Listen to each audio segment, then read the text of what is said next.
ठीक। अस्सलाम वालेकुम। आज का हमारा टॉपिक है डायमेंशंस। डायमेंशंस फिज़िकल क्वांटिटीज़ होती हैं जो कि जिनको हम मेजर करते हैं।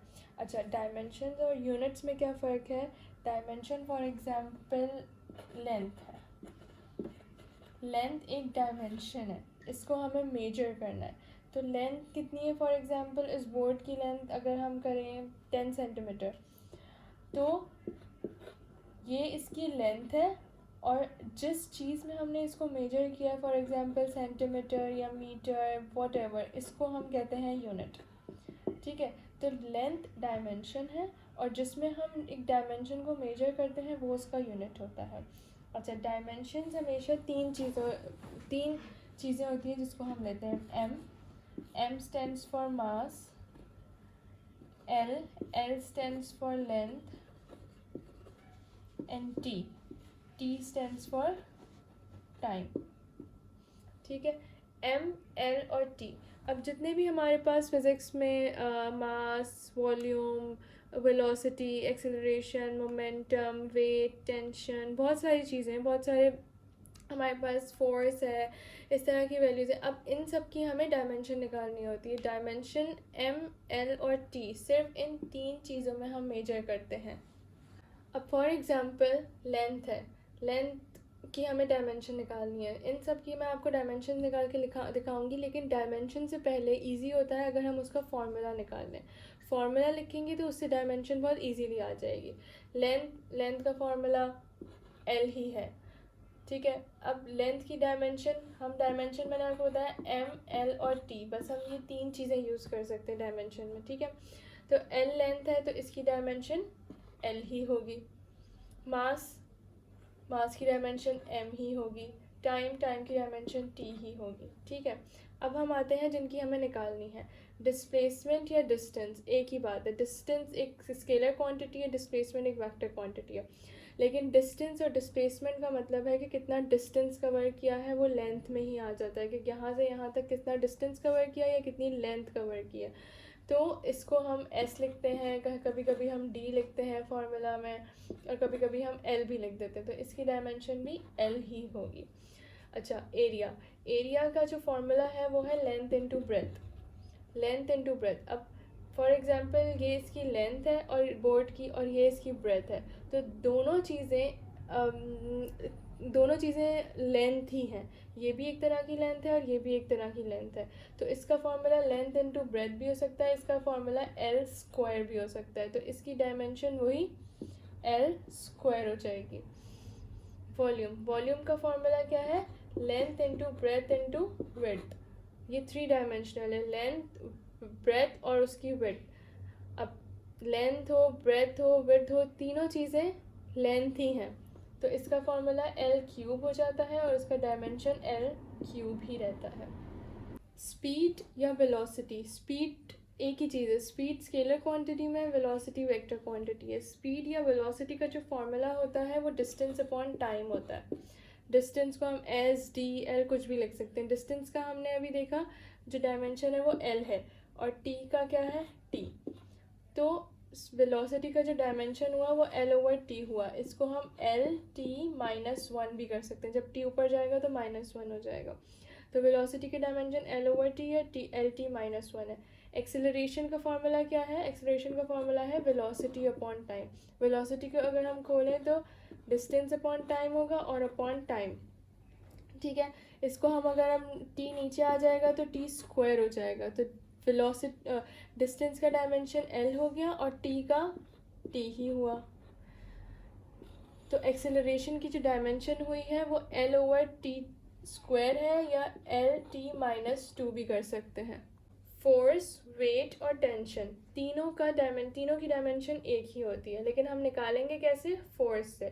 फोर्स का फॉर्मूला हमें पता है सेकेंड लॉ ऑफ मोशन से, एम ए है, मास इनटू एक्सेलरेशन। अब पहले हम इसको थोड़ा सा और सॉल्व कर लेते हैं। मास और एक्सेलरेशन का क्या फार्मूला है? Velocity upon time. वेलोसिटी का क्या फार्मूला है? Distance upon time. अब हम डायमेंशन पुट करते हैं। हमें फॉर्मूले को सबसे ईजीएस्ट उसमें सॉल्व करना है, उसके बाद हमें डायमेंशन लानी है। एम की डायमेंशन तो एम ही रहेगी, कैपिटल एम, ये स्मॉल एम है, इसकी डायमेंशन कैपिटल एम होगी। डिस्टेंस की एल होती है, और अपॉन में ये टी नीचे चला जाएगा तो ये टी स्क्वायर हो जाएगा, तो नीचे टी स्क्वायर हो जाएगा। अब हम टी को ऊपर लेके जाते हैं, ऐसे भी हम डायमेंशन लिख सकते हैं फोर्स की, लेकिन M L T minus two, ये हमारे पास फोर्स, वेट और टेंशन, जहाँ पर भी तीनों चीज़ें आ जाए उसकी डायमेंशन है M L T minus two. इसी तरह वर्क, काइनेटिक एनर्जी और पोटेंशियल एनर्जी, तीनों की डायमेंशन सेम होती है, लेकिन हम निकालेंगे किससे? ऑल काइंड ऑफ एनर्जीज, किसी भी तरह की कोई भी एनर्जी आ जाए, डायमेंशन पूछी जाए, सबकी सेम होती है। हम निकालेंगे वर्क से। वर्क का क्या फॉर्मूला होता है?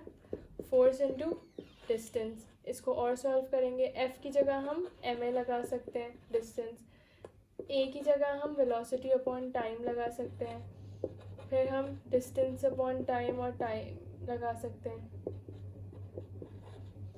अच्छा, अब हमें ये देखना है कि m है और d 2 हो गए, तो डिस्टेंस स्क्वायर भी हो गया और t नीचे जाएगा तो टाइम स्क्वायर भी हो गया। अब बस हमें डायमेंशन पुट करनी है, m स्मॉल m की कैपिटल M हो जाएगी, d स्क्वायर की l स्क्वायर हो जाएगी और t स्क्वायर की t स्क्वायर हो जाएगी। तो ये भी डायमेंशन है वर्क, काइनेटिक एनर्जी और पोटेंशियल एनर्जी की, और हम इसको कैसे लिख सकते हैं? m l square t minus two. तो ये एक डायमेंशन आ गई वर्क, काइनेटिक एनर्जी और पोटेंशियल एनर्जी की। पावर का फॉर्मूला है वर्क अपॉन टाइम। हम पावर को पूरा सॉल्व भी कर सकते हैं, वर्क की जगह फोर्स इनटू डिस्टेंस और फिर फोर्स की जगह एम ए करके पूरा सॉल्व भी कर सकते हैं, लेकिन हमें अगर ऑलरेडी वर्क की डायमेंशन पता है तो हम ऐसे भी कर सकते हैं, M L square T minus two upon T. तो ये जो नीचे वाला टी है इसकी जो डायमेंशन है वो भी टी है, कैपिटल टी। अब ये टी इस टी से कैंसिल नहीं हो सकता, क्योंकि ये जो टी स्क्वायर है वो ऑलरेडी नीचे, तभी यहाँ माइनस का साइन है, तो ये वाला टी ऊपर जाएगा। जब ये वाला टी ऊपर जाएगा तो यहाँ ऑलरेडी माइनस टू था, एक टी और चला गया तो ये माइनस थ्री हो जाएगा।